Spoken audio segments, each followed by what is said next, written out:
మా జీవితాలు నాశనం అయిపోయిన తర్వాత నువ్వు మారితే ఏమిటి, మారకపోతే ఏంటి? మీరు ఊళ్ళో ఉన్నంత వరకు నేను మిమ్మల్ని గౌరవించకపోవచ్చు, కానీ మీరు ఊరు వదిలి వెళ్ళిపోయిన తర్వాత మీ విలువేంటో తెలిసింది.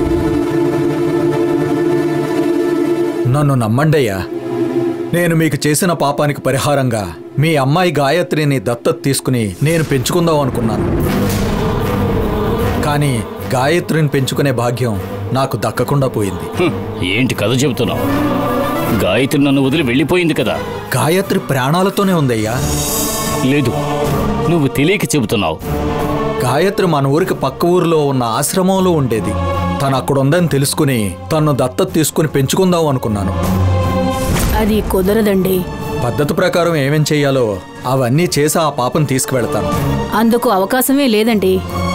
అమ్మా, ఆ పిల్లను జాగ్రత్తగా పెంచాల్సిన బాధ్యత ఆ ఊరు ప్రెసిడెంట్గా నా ధర్మం అమ్మా. దయచేసి ఆ పాపను పంపించండి అమ్మా. పాప ఇప్పుడు మా దగ్గర లేదండి. ఏంటండి మీరనేది? ఫారెన్ నుంచి వచ్చిన ఎన్ఆర్ఐ ఒకరు గాయత్రిని దత్తత తీసుకుని వెళ్ళిపోయారు.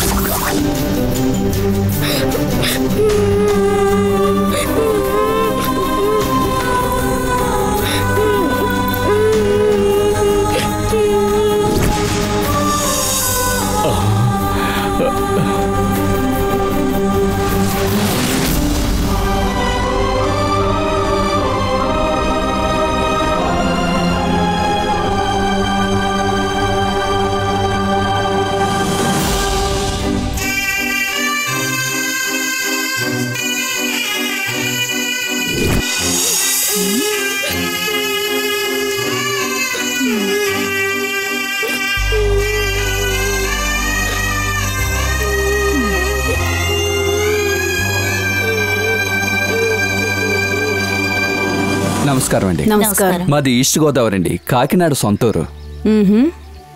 ఇప్పుడు మేము లండన్ లో సెటిల్ అయ్యాం. అయితే మీరు ఇక్కడికి డొనేషన్ ఇవ్వడానికి వచ్చారా?